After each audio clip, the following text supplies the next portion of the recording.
In this lesson, we're going to take a look at the different political viewpoints, or political camps you could call them, that existed at the time of the Articles of Confederation. We'll also take a look at the Articles themselves. Of the camps, there were essentially five that we can kind of solidify and talk about. The first were the monarchists. And the monarchists, as you can guess from their title, wanted a monarchy or a rule by a king. In fact, the Congress, or the Continental Congress, in 1787 actually held a vote as to whether or not they would use Bonnie Prince Charlie, who by many was seen to be the proper Stuart king over Britain, if they would invite him to become king over here of the United States. And this was an idea that was greatly in vogue at the time. In fact, the Continental Army, there were many there who wanted to make Washington a king. Another party, or camp we can look at, was the party of the Radical Republicans. This would be people along the lines of Thomas Jefferson. And they tended to be revolutionary. They tended to want radical change, as their name suggests, and they often advocated there be a direct democracy, which is where the people decide everything. The people always vote on all matters, and it's good to have a revolution every 20 years or so, as Jefferson himself wrote. The third party was the party of the nationalists. And the nationalists argued that really the old idea of Virginia and Massachusetts and Georgia and New York, that idea was out of date. And what should be done is that all of those states should just be mixed together into one new nation. Forget about state borders. Just have one central capital and then divide that into different administrative districts that are essentially ruled by this one capital. In fact, men like Rufus King or Gouverneur Morris, who were all important founding fathers, tended to think along these lines. Fourth, the camp that really was the one that designed the Constitution, you had the Federalists. And the Federalists wanted a Confederate system where the states were allied together, but there was a limited central government. This would be men like Alexander Hamilton or James Madison or John Jay. They wanted that government to be very limited, and they didn't want it to be a central administration where the government decides on very minor details.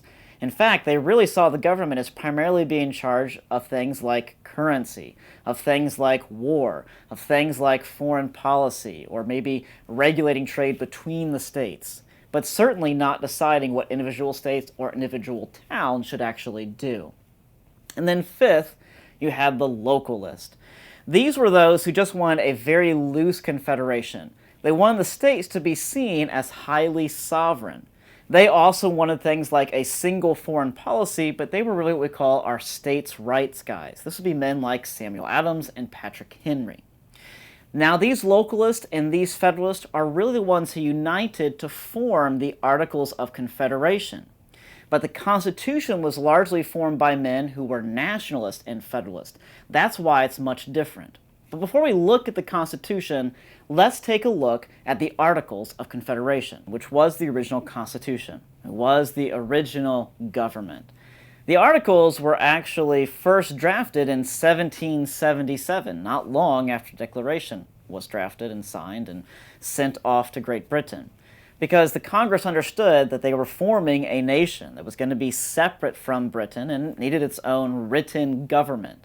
It's a whole lot more important or a lot more solid when you write down the laws and actually have them agreed upon than if they're just kind of in the mind of whoever's in charge at the time. Now, the Articles of Confederation would eventually be completely ratified, actually by the year 1781, and would serve as the government until the Constitution was fully ratified. Now, what's interesting about these Articles of Confederation is their very purpose, their very mission statement. In fact, let me read to you the purpose of these articles.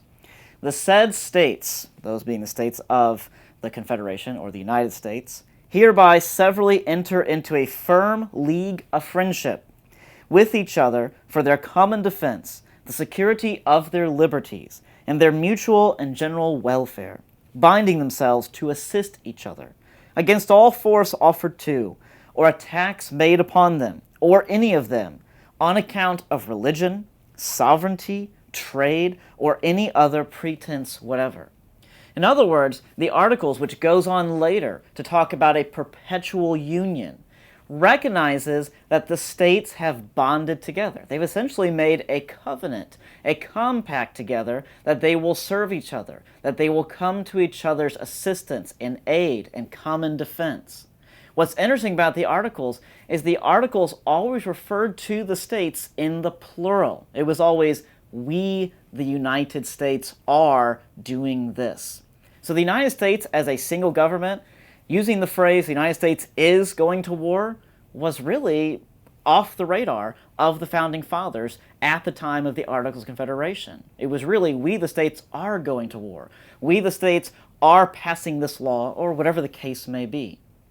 To kind of have a commandship over this Articles of Confederation, they elected to have a president, kind of like Continental Congress, who would serve a one-year term. The reason why they limited him so much was they didn't want to have the president to have too much power. In fact, that really is the great strength of the Articles of Confederation, is that they had a very loose federal government, or a very loose central government. The state sovereignty was seen as very important, if not paramount.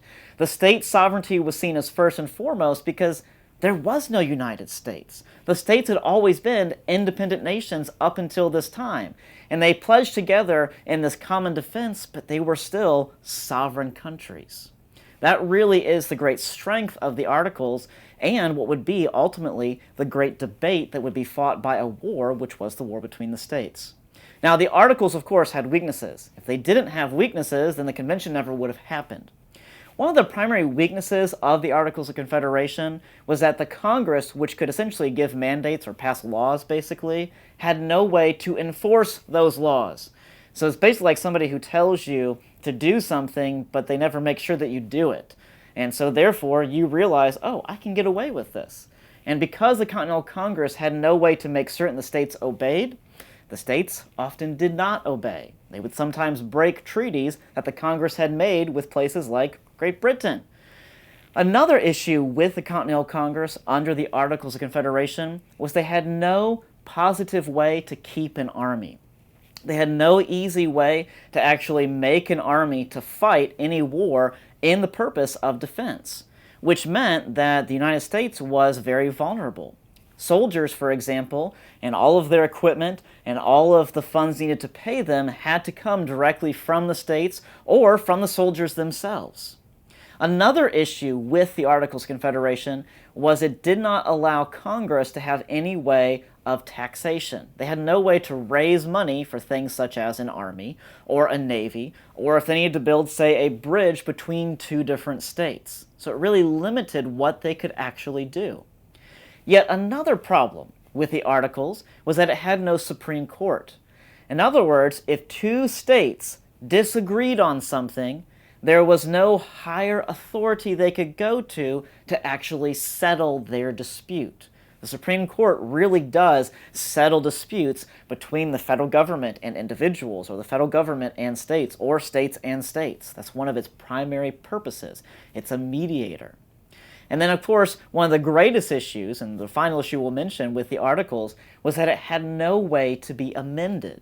So if there was a problem with it, such as we've just pointed out, you really had no easy way to amend it. I said no way. It's really no easy way to amend it. And that's because every single state had to agree on the amendment. And often, since the states didn't even show up to vote on issues, much less could they actually agree unanimously to change the Articles of Confederation.